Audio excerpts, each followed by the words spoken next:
Well, on our second lead today, the Human Development Report released yesterday by the United Nations in Nairobi said that Sub-Saharan Africa's economies lose a combined total and average of $95 billion a year simply because women have fewer jobs opportunities than men.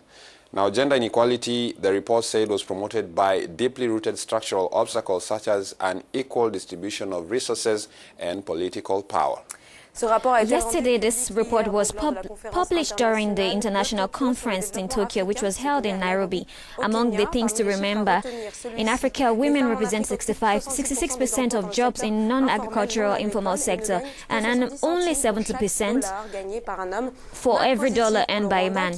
Positive note for Rwanda, which according to the UNDP is the best student in SSA as regards gender equality and took the 6th place in the World Economic Program Index for 2015. Well, we have Ayodele Odusola, an economist and strategic advisor with the UNDP Regional Bureau for Africa. Now, what can be done, Ayodele, to break down these barriers of social discrimination that are slowing gender equality in the continent?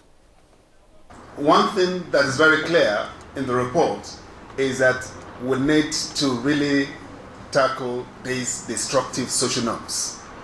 And the main value, one of the main values of the report is using a political economic approach to addressing gender inequality by looking at economic, social, and political dimensions, and at the same time identifying what are the destructive social norms, what are the institutional impediments, and what are the cultural practices that are really hampering the acceleration of gender equality in Africa.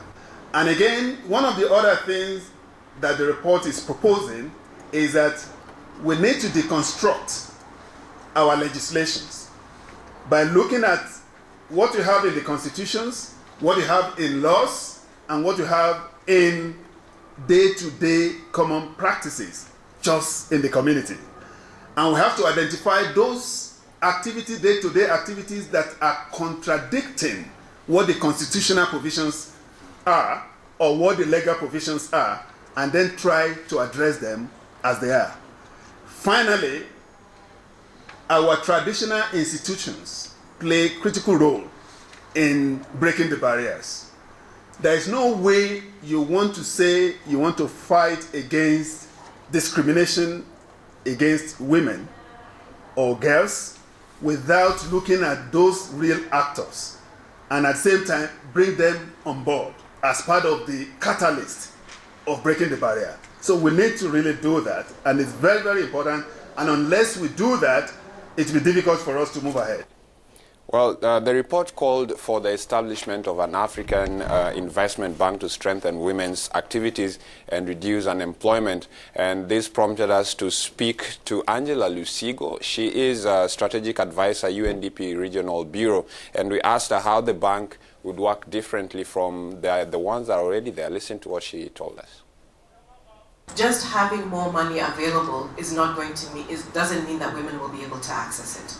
So the focus on having a specific Africa investment bank means that you're looking at not just the supply, you're also looking at the demand, because these banks will be able to offer a range of services to be able to work with even other banking and financial institutions to help women to be able to package the kind of business proposals and to be able to access the kind of financing that we're talking about.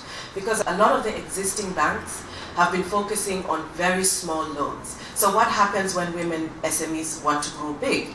Then they get into that competition where they don't have access to the kind of financing that they need to be able to really do some of these things. So when you have a specific Africa investment bank, it will be working in collaboration with, as Ayo mentioned, the national development banks to ensure that you provide a package of services, not just the dedicated funding, but also improving the capacity for women SMEs to be able to access these kinds of funds. So it's a package of services. Well, that's how it went down in Nairobi yesterday when the report was also released.